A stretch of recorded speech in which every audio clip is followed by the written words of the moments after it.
SupaGina TV. So today I'm going to be doing a book haul because I actually bought a lot of books during October. I haven't been reading for a really long time and I wanted to get back into it. So I thought I'd go out and buy some new books and just to get me started. So I'm just going to go through the books that I bought this month. The first book that I bought was the Twilight series.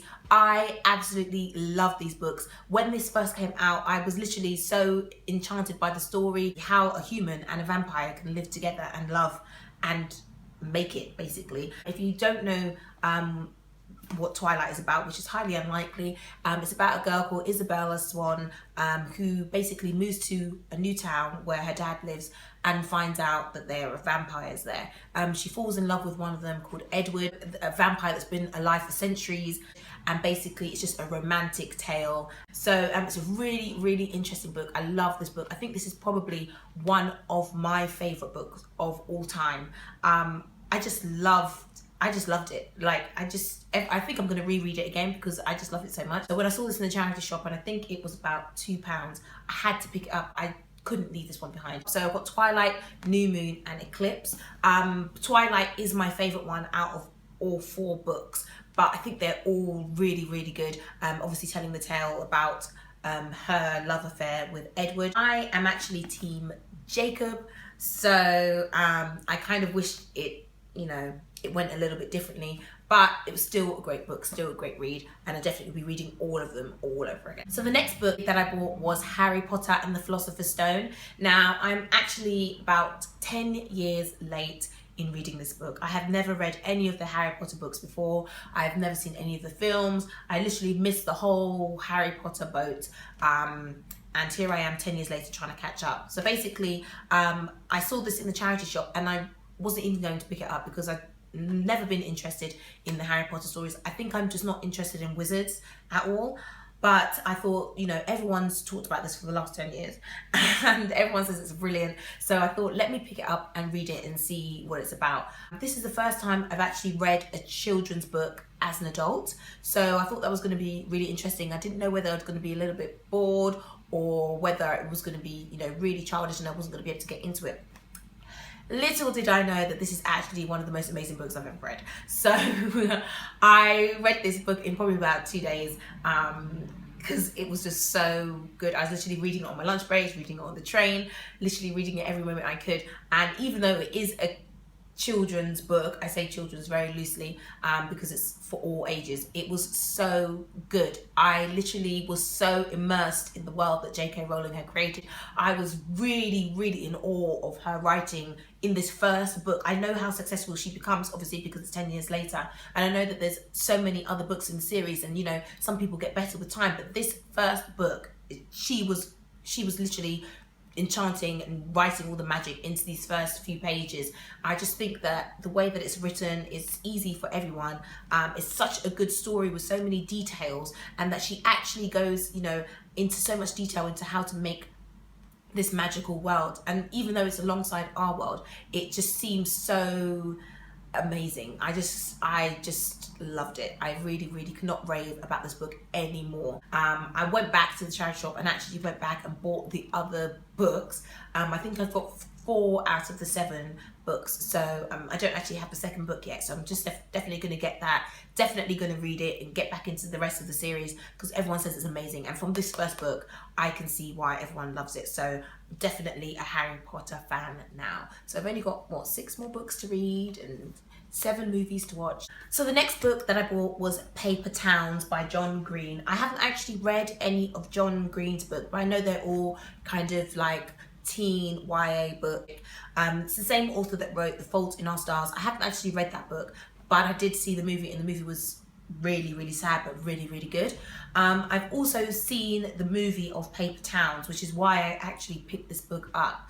I saw the movie maybe a couple of months ago and I thought it was really good, but I thought the book is probably going to be better because they usually are. It's basically about a guy who lives next door to basically the love of his life, though she doesn't know it. And one day she calls through his window and basically asks him to go on an adventure. Just like a coming of age romance kind of story. so far reading the book, I've read a couple of chapters and it seems to be quite close to the movie. It's quite a simple book to read, easy to get through. It's a good story, but as I said, I've already seen the film, so nothing new in the book has happened as of yet. I have to wait and see to the end of the book to see if there's any changes or if there's any extra details in it. The next book is Life of Pi by Jan Martel. This book, I picked this up because I've seen clips of the film. I haven't actually seen the whole film, but I know that everybody says the film is amazing. It's about a young boy who's 16 and basically he gets shipwrecked. His whole family dies and he's basically the only survivor, along with some really dangerously wild and exotic animals. So it's basically just a tale of how he survives in the Pacific Ocean, basically alone. This is definitely a book I want to read. I have a feeling that it's going to be really, really detailed. It's going to be really, really magical. I think that it's going to be beautifully written, because with the film, I know that everybody says that about the film, and the books are always usually better. I definitely cannot wait to read this book. So the next set of books that I bought was The Hunger Games. I've already read these books, but I just love the story so much that I definitely wanted a copy for my shelves. I actually bought the whole set together. So I've got Hunger Games, The Catching Fire, and The Mockingjay. When I first read this book, I don't think I'd seen the movie, and I don't think I really knew what it was about. Maybe someone recommended it to me. I can't remember how I found out about The Hunger Games. But when I read it, I was literally so surprised. It's the first like dystopian type novel that I ever read, where it's set in the future and the future is pretty bleak. So this story is basically about a 16-year-old girl called Katniss Everdeen, and she lives in District 12. And basically in this future, the world has been split into districts, and basically everyone's really, really poor. There's not much hope, and they basically take 2 people from each district to play in the Hunger Games every year. Now, if you haven't seen the film or haven't read the book, the Hunger Games is basically like the Death Olympics. You have to fight till the death, and at the end there's one victor, and then they get basically a better life, a richer life for them and their families. Katniss Everdeen ends up going into the Hunger Games, and it's about the story of what happens while she's in there. I love this book so much because it's so dark and twisted. Like, who would come up with a Death Olympics? Like, who would come up with this? And why is it in these futures, why is it always so poor? Why is everything so bleak? It's because they're trying to tell us that the way we're living now, we're like consuming everything, and we're gonna have no money left, and we're gonna have no resources left, and basically killing off ourselves or something. But anyway, I really, really, really love this book. Definitely a great read. So I got all 3, and I think the second book is actually my favourite, Catching Fire. After everything that happened in the first one, she has to go back into the Hunger Games along with some other people, and I just think this one is the best one for me, because then we start finding out like her purpose in life. So I don't want to spoil it for anybody that hasn't read it or seen the films. Another book I bought was Boy Snowbird by Helen Oyeyemi. I haven't actually read this book yet, but it's been highly recommended.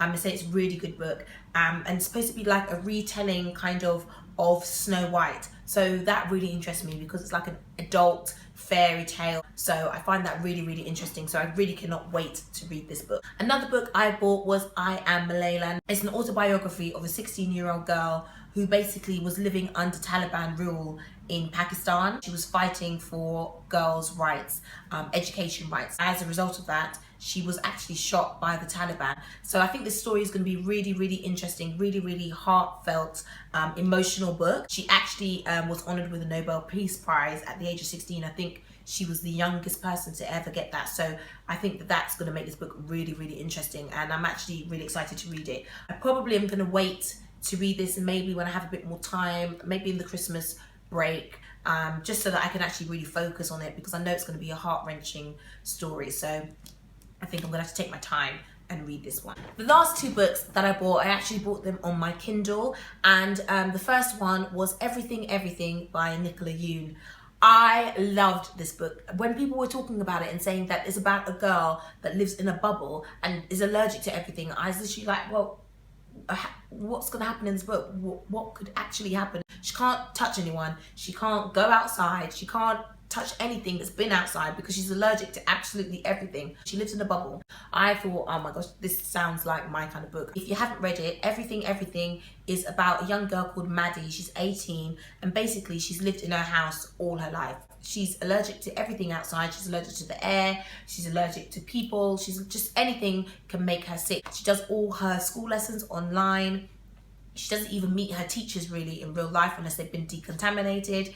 So basically she has no friends, no life, nothing. And she's 18 years of this. And one day a new family moves in next door and obviously there's a gorgeous teenage boy called Ollie, and so the story begins. Basically this book is about, you know, how to live life. Like, is it better to stay inside and be safe and live, or go outside, see the world and possibly die? And I thought that was a really great concept. Nicola Yoon really does make Maddie's world seem great inside the bubble, but then you start to realize that, you know, this can't be all that life is about. So I think it was a really, really, really good book. It's a teen novel, but I really loved the fact that it was like a romance kind of finding yourself type of coming of age book. So I really, really love this book and really recommend it. The second book that I read on my Kindle was The Maze Runner 3. I think it's called The Death Cure, which is the third in the Maze Runner series. I really, really love the Maze Runner series and the concept of all these kids living in a maze and trying to, you know, get out and not knowing what's on the other side of the maze. And obviously as the story goes on, we see what the situation is and why they're in the maze and why, you know, what is on the other side of the maze. However, the third book was a bit slow. It did bring in some new situations to the Maze Runner series, and obviously there's still a lot of adventure and it's still a lot of fun. When I actually finished this book, I thought it was actually really good.